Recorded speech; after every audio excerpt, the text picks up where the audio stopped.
Do you remember as the caravan of illegal immigrants snaked its way northward, of children who were brought into Mexico from Guatemala and Honduras and gradually moved their way up the country with the intention of crossing the U.S. border?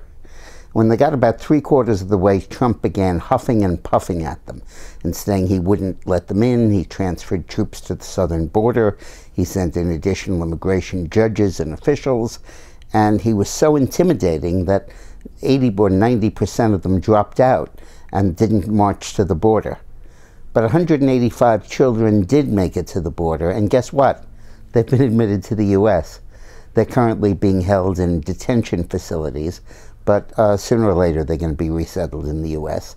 And the reason is that we simply do not have the resources to back up Trump's rhetoric on border enforcement. There are too many crossings and too few judges and too few holding facilities to be able to handle it. So the kids were right for continuing in that march. It was all bluff because Trump simply did not allocate the resources to deal with it. He has doubled or tripled the resources for detention and deportation, but it's not nearly enough to cope with the flow of refugees. We currently have 60,000 cases backlogged in our system of deportation, of people who came here illegally. But if we prosecuted every one of them, the border security people say it would add 160,000 new cases on top of the 60 that we have. And we just have too few immigration courts and judges.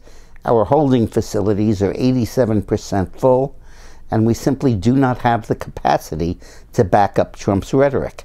Now, Trump is right. We have to stop these immigrants from coming in, and it has to be a credible threat that we're not going to let them in. Otherwise, you're inviting tens and hundreds of thousands of them to come here. It's only Trump's rhetoric that keeps them away. But now the reality has to back up the rhetoric. There needs to be a huge expansion of immigration courts, of immigration defendants, prosecutors, and holding facilities. And it's going to cost money. And we're going to have to do that if we really mean business about border security. Because sooner or later, these people that are encouraging the immigrants to come and getting paid for it are going to see through the hoax, and they're going to call Trump's bluff, and we're not going to be able to stop them. So please go to my website. There'll be a link on this video. And sign a petition to Trump asking him to put his money where his mouth is and beef up the immigration facilities. Thanks for watching.